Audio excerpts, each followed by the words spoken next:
DB live radio, आपकी आवाज। खबरें आज की। नमस्कार, मैं हूं समीर आत्मज मिश्र। वक्फ संशोधन कानून के खिलाफ पश्चिम बंगाल में फिर भड़की हिंसा। 24 परगना जिले में कई जगह प्रदर्शन के दौरान तोड़फोड़ और आगजनी। मुर्शिदाबाद में स्थिति सामान्य। We work in collaboration with the local population, also border population. That is very important for us, and in collaboration with the sister agencies also, be it local police, be it Bharat के भगोड़े हीरा कारोबारी Mehul Choksi Belgium में गिरफ्तार। एजेंसियां भारत लाने की तैयारी में। चाहे वो नीरव मोदी हो, चाहे वो मेहुल चोकसी हो, चाहे वो विनय मित्तल हो, चाहे वो विजय माल्या हो, तमाम ऐसे लोग जो हिंदुस्तान के लाखों करोड़ों रुपए लूटकर उनको चूना लगाकर लोगों को चले गए, आज तक वापस नहीं ला पाए। बिहार में एनडीए के सहयोगी पशुपति पारस ने एनडीए का साथ छोड़ा। क्योंकि हमारी पार्टी दलित की पार्टी है, इसलिए एनडीए गठबंधन के लोगों ने हमारी पार्टी के साथ नाइंसाफी किया। रेसिप्रोकल टैरिफ में छूट के बाद यूरोप के शेयर बाजारों में आया उछाल। होंगी खेल की भी खबरें, लेकिन पहले हेडलाइंस।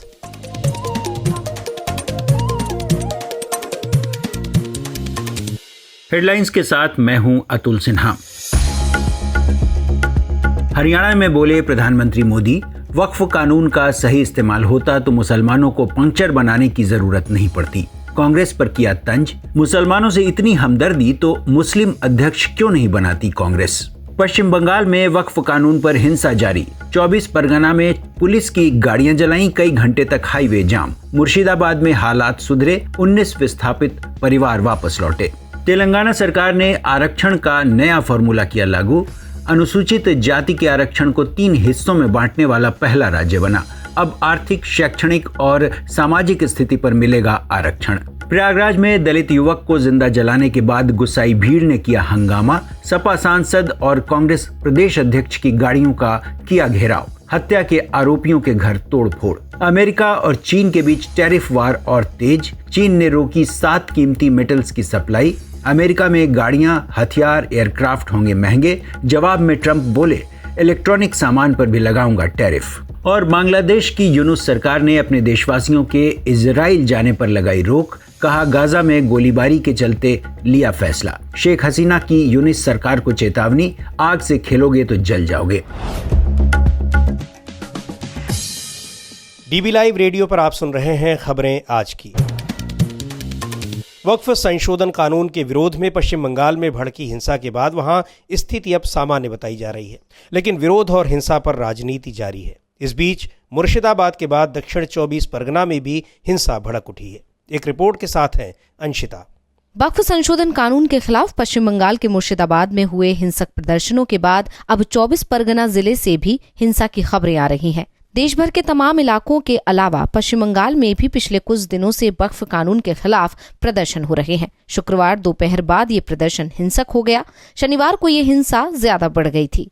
इस हिंसा में 3 लोगों की मौत भी हो गई। उसके बाद से इलाके में शांति व्यवस्था बहाल करने के लिए राज्य पुलिस के साथ ही बीएसएफ की तैनाती भी बढ़ाई गई है। सोमवार को मुर्शिदाबाद के हिंसा प्रभावित इलाकों का बीएसएफ के एडीजी रवि गांधी ने भी दौरा किया। See, BSF has the core competency in guarding the borders. That we have been doing it right from the 1965, and we have very effective systems of dominations on the border. Police ने अब तक बड़ी संख्या में लोगों को हिरासत में लिया है। मुर्शिदाबाद के बाद अब दक्षिण 24 परगना जिले में सोमवार को हिंसा भड़क गई। इस दौरान प्रदर्शनकारियों ने पुलिस की गाड़ियों में भी आग लगा दी और जमकर तोड़फोड़ की। यहाँ भी वक्फ कानून के खिलाफ मुस्लिम समुदाय के लोगों ने विरोध प्रदर्शन किया था। हिंसा के बाद प्रशासन ने इलाकों में भारी पुलिस बल तैनात कर दिया है। वहीं बीजेपी ने इस हिंसा को लेकर ममता बनर्जी सरकार को घेरा है और दावा किया है कि मुर्शिदाबाद में कई हिंदू परिवारों को घर छोड़कर भागना पड़ा है। हालांकि पुलिस और प्रशासन की ओर से ऐसी खबरों की कोई पुष्टि नहीं हुई है।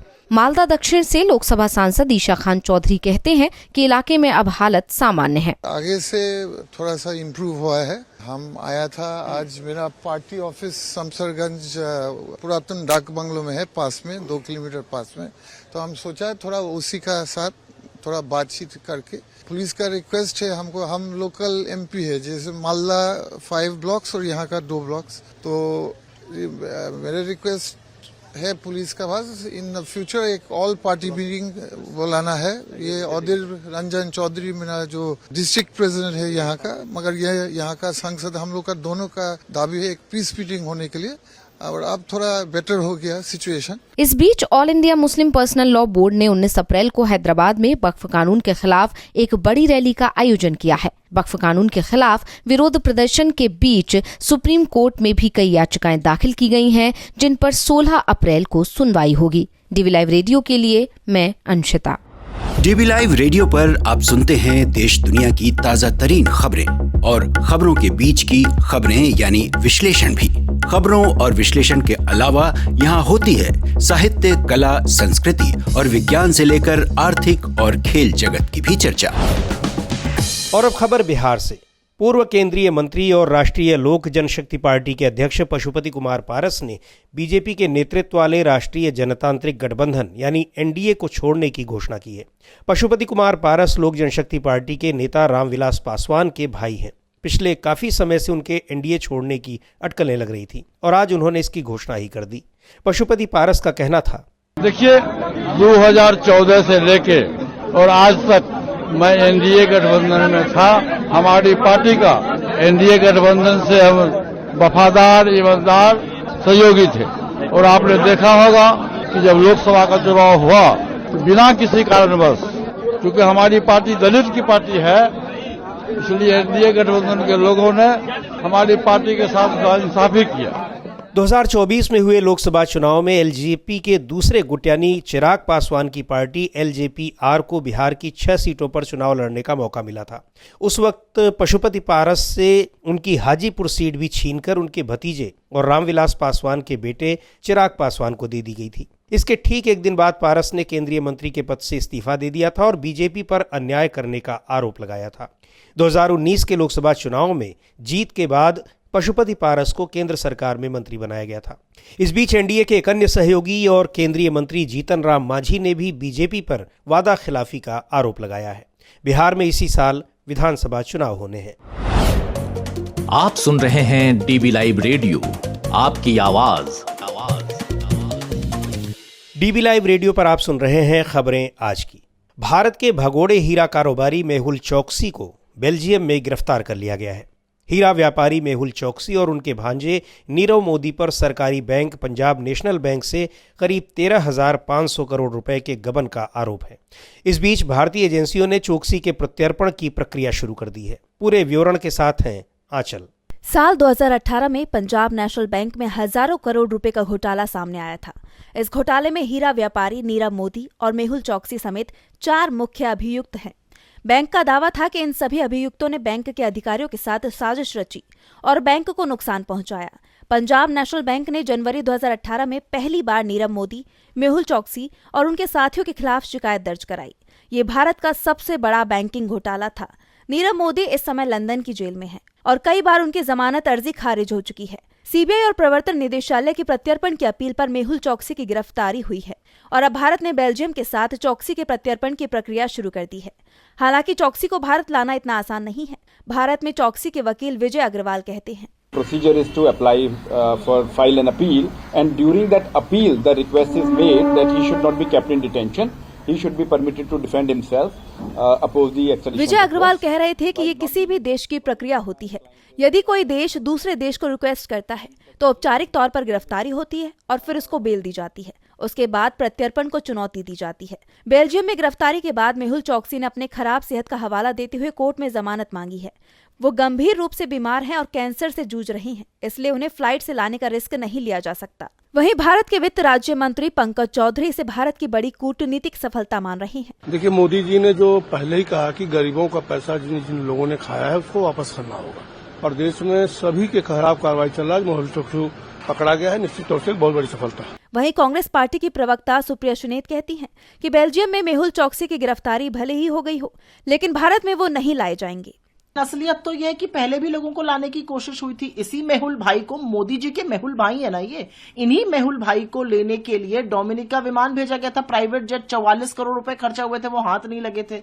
चाहे वो नीरव मोदी हो, चाहे वो मेहुल चोकसी हो, चाहे वो विनय मित्तल हो, चाहे वो विजय माल्या हो, तमाम ऐसे लोग जो हिंदुस्तान के लाखों करोड़ों रुपए लूटकर उनको चूना लगाकर लोगों को चले गए, आज तक वापस नहीं ला पाए। आपको हेडलाइन मिल गई, लोगों को फूटी कौड़ी मिलेगी क्या? मेरा अपना मानना है कि जिस तरह के फाइनेंशियल फ्यूजिटिव्स 2014 के बाद से मोदी जी की नाक के नीचे से भागे हैं, उस पर जवाबदेही होनी चाहिए। आपकी नाक के नीचे से इतने लोग भाग गए, इतना बड़ा चूना लगाकर देश को, और आज तक आप उसको लेकर ही नहीं आ पाए। ये सब झुंझुने हैं। जब तक आप किसी को लाकर यहां पर वसूली नहीं करिएगा, लोगों के, गरीबों के पैसे वापस नहीं होंगे, तब तक इन सब बातों का कोई मतलब नहीं है। कानूनी जानकारों का कहना है कि मेहुल चोकसी बेल्जियम में जमानत के लिए अर्जी दे सकते हैं और प्रत्यर्पण के भारत सरकार के अनुरोध का विरोध कर सकते हैं, क्योंकि उनकी लीगल टीम उनके खराब स्वास्थ्य को अपनी मजबूत दलील बना सकती है। इससे पहले भी मेहुल चोकसी ने मुंबई की अदालत में हलफनामा देते हुए भारत आने में अक्षमता जाहिर की थी। ऐसे में ये देखना दिलचस्प होगा कि बेल्जियम में गिरफ्तारी के बावजूद मेहुल चोकसी को भारत सरकार यहाँ लाने में सफल रहती है या नहीं। डीबी लाइव रेडियो के लिए मैं आंचल। अमेरिकी राष्ट्रपति डोनाल्ड ट्रंप की टेक्नोलॉजी से जुड़े उत्पादों को रेसिप्रोकल टैरिफ से छूट देने की घोषणा के बाद यूरोप के शेयर बाजारों में काफी बढ़त देखी गई है। सोमवार को जर्मनी के डैक्स सूचकांक में 2.5%, ब्रिटेन के FTSE 100 में 1.8% और फ्रांस के CAC 40 में 2.22% की बढ़त देखी गई। ट्रंप प्रशासन ने घोषणा की थी कि मोबाइल और कंप्यूटर समेत कई इलेक्ट्रॉनिक उत्पादों को रेसिप्रोकल टैरिफ से छूट दी जाएगी। इसमें चीन से आया हुआ सामान भी शामिल होगा। अमेरिका ने यह कदम ऐसे समय में उठाया है जब टेक्नोलॉजी कंपनियों ने रेसिप्रोकल टैरिफ को लेकर चिंता जताई थी। डोनाल्ड ट्रंप की टैरिफ पॉलिसी को लेकर दुनिया भर में अफरा तफरी का माहौल है। हालांकि ट्रंप खुद बार बार अपने फैसलों को बदल रहे हैं। भारत पर ट्रंप ने 26% के टैरिफ की घोषणा की है। भारत पर ट्रंप के नए टैरिफ से भारत की अर्थव्यवस्था और दोनों देशों के बीच आर्थिक संबंधों पर क्या असर पड़ेगा, यही जानने के लिए हमारे साथी अतुल सिन्हा ने बात की आर्थिक मामलों के जानकार और वरिष्ठ पत्रकार शिशिर सिन्हा से।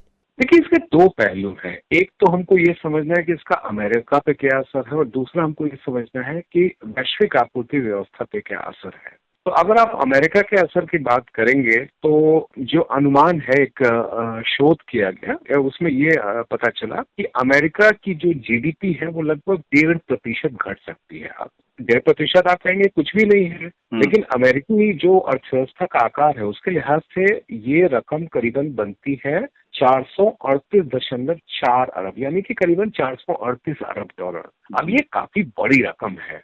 अमेरिका में जाहिर सी बात है कि उनके ऊपर असर पड़ेगा। दूसरा, जो भी सामान अमेरिका जाएगा वो महंगा होगा, यानी कि वहाँ के उपभोक्ताओं को ज्यादा कीमत देनी होगी और वहाँ पर पहले ही स्थिति जो है वो बहुत अच्छी नहीं है मांग के लिहाज से। तो अब यदि सामान महंगा होगा तो कंजम्पशन यानी कि खपत घटेगी तो अमेरिकी अर्थव्यवस्था पे असर पड़ेगा। और हम लोग उसका एक संकेत देखते हैं, डॉलर इंडेक्स होता है जिसमें 6 करेंसीज ट्रैक की जाती है। उसमें हमें ये पता चलता है कि डॉलर की स्थिति दुनिया में मजबूत है या कमजोर है। और ये डॉलर इंडेक्स जो है वो पिछले, जब से ये घोषणा हुई 2 तारीख से, उस समय 2 तारीख के पहले ये 104 के करीब में था, जो अब घट करके 101 और अभी ताजा अगर मैं बात करूं तो 100 के भी नीचे आ गया है। तो ये अमेरिका की कहानी है। दूसरी तरफ अगर आप वैश्विक व्यवस्था को देखें, क्योंकि अमेरिका में कोई भी सामान आयात होगा, कोई भी देश आयात करेगा, उसके लिए जो एक निर्माण की स्थिति बन रही थी, जो वो सामान तैयार करता, वो सामान नहीं तैयार कर पाएगा क्योंकि उसके ग्राहक नहीं है। अब जब ग्राहक नहीं है, सामान तैयार नहीं होगा, या मान लीजिए कि नए बाजार में जाना है, तो इतना आसान नहीं होता है। तो दुनिया के दूसरे देशों के लिए परेशानी है कि वो सामान बनाएंगे लेकिन बेचेंगे कहाँ, और बेचेंगे नए बाजार में तो उसको विकसित करने में समय लगेगा। तो वहां पर जो परेशानी होगी कि वहां का जो विनिर्माण गतिविधि या मैन्युफैक्चरिंग जिसको हम लोग कहते हैं, वो थोड़ा सा कमजोर पड़ेगा। तो दुनिया के दूसरे देशों के लिए ये समस्या है। अमेरिका की समस्या है कि वहां पर खपत घटेगी। तो पूरी वैश्विक अर्थव्यवस्था जो है वो हम लोग एक अर्थशास्त्र में सिद्धांत का अनुसरण करते हैं जिसको हम लोग कहते हैं विशियस साइकिल, यानी कि दुष्चक्र, यानी कि एक बुरे से दूसरा बुरा होना। मांग घटेगी, उत्पादन घटेगा, रोजगार के मौके कम होंगे, लोगों के हाथ में पैसे कम होंगे, मांग घटेगी। ये परिस्थिति बन गई है और ये पूरी जो टैरिफ व्यवस्था, इसको इस नजरिए से समझना चाहिए। शायद यही वजह है कि आपने देखा होगा कि 2 अप्रैल और 9 अप्रैल के बीच में ऐसा क्या हो गया कि 7 दिन के भीतर डोनाल्ड ट्रंप साहब को आकर के कहना पड़ा कि हम ये 90 दिन के लिए इसको पॉज कर रहे हैं। हालांकि चीन के मामले में कोई उसमें रियायत नहीं दी गई है। हाँ, लेकिन भारत के संदर्भ में अगर देखें तो भारत में ऐसी कौन सी डिपेंडेंसी है अमेरिका पर हमारी की जिसकी वजह से यहाँ पे लोग इतने आतंकित हैं? देखिए, भारत में 2-3 क्षेत्र हैं जिनके ऊपर ज्यादा असर पड़ने की आशंका है। एक, जब अगर वो 26 जो उनका टैरिफ है, जो रेसिप्रोकल टैरिफ है, वो लागू हो जाता है और उसके जो एग्जिस्टिंग टैरिफ है उसके ऊपर लगेगा। यानी मान लीजिए कोई सामान पे अभी 10% लगता है तो वो 36% हो जाएगा। तो 5 ऐसे क्षेत्र हैं जो भारत के नजरिए से महत्वपूर्ण है। एक है आपका textile, engineering goods, electronic, James and jewellery और एग्रीकल्चर प्रोडक्ट। इसमें सबसे ज्यादा जिसके असर की आशंका है वो है जेम्स एंड ज्वेलरी।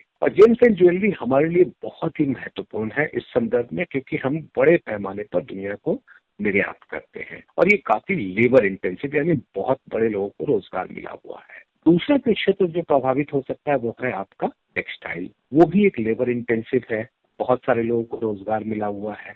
तो ये तो ऐसे सेक्टर है जो लेबर इंटेंसिव है। और तीसरा आपका एग्रीकल्चर का, कृषि का जो है। तो इन सभी में हमारे लिए परेशानी ये है कि अगर इनके उत्पादन में कमी आती है या निर्यात में कमी आती है तो रोजगार के मौके यहाँ पर घटेंगे और वो हमारे लिए बहुत अच्छी स्थिति नहीं होगी। यही वजह है कि हमें थोड़े इस मामले में जो है वो नए सिरे से विचार करना है। हमारी चिंता इस मामले में बढ़ रही है, एक स्थापित बाजार अगर नहीं रहेगा या स्थापित बाजार में हमारी खपत कम होती है तो नए बाजार में पैठ कैसे बनाएंगे। ये थे वरिष्ठ पत्रकार शिशिर सिन्हा। आप सुन रहे हैं डीबी लाइव रेडियो, आपकी आवाज। और अब वक्त हो चला है खेल की खबरों का। खेल जगत की खबरों के साथ हैं आंचल।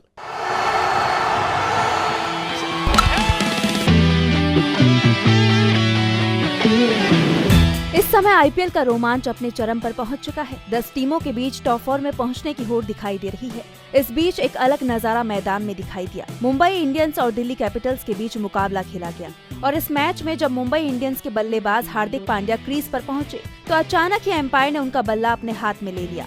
एम्पायर हार्दिक का बल्ला चेक करने लगे। उन्होंने जांच की कि हार्दिक के बैट का आकार आईपीएल के नियमों के अनुसार है या नहीं।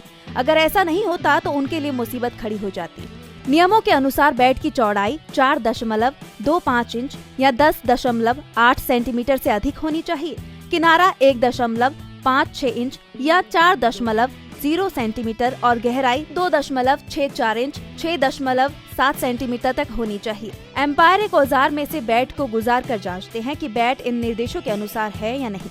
दरअसल आईपीएल में हाई स्कोरिंग मैच हो रही है। ऐसे में एम्पायरों पर ये जिम्मेदारी है कि कहीं बल्लेबाज नियमों का उल्लंघन कर अनुचित लाभ तो नहीं ले रहे हैं। बल्लेबाज अधिक चौड़े या मोटे बैट का इस्तेमाल तो नहीं कर रहे हैं। वैसे अकेले हार्दिक पांड्या का ही बैट चेक नहीं हुआ था। राजस्थान रॉयल्स और रॉयल चैलेंजर्स बेंगलुरु के बीच हुए मुकाबले में भी एम्पायरों ने खिलाड़ियों के बैट चेक किए। राजस्थान रॉयल्स की पारी के दौरान एम्पायर ने शिमरोन हेटमायर के बल्ले को चेक किया और जब रॉयल चैलेंजर्स बेंगलुरु ने बल्लेबाजी की तो विराट कोहली के साथ इंग्लैंड के फिल साल्ट टीम के लिए पारी की शुरुआत करने उतरे। इस बार एम्पायर ने साल्ट का बल्ला चेक किया। इसके बाद उन्हें बल्लेबाजी करने की अनुमति मिली। इसके बाद ये साफ हो गया कि आईपीएल के आगे के मुकाबलों में भी इस तरह की घटनाएं अब देखने को मिलती रहेंगी। डीबी लाइव रेडियो के लिए मैं आंचल।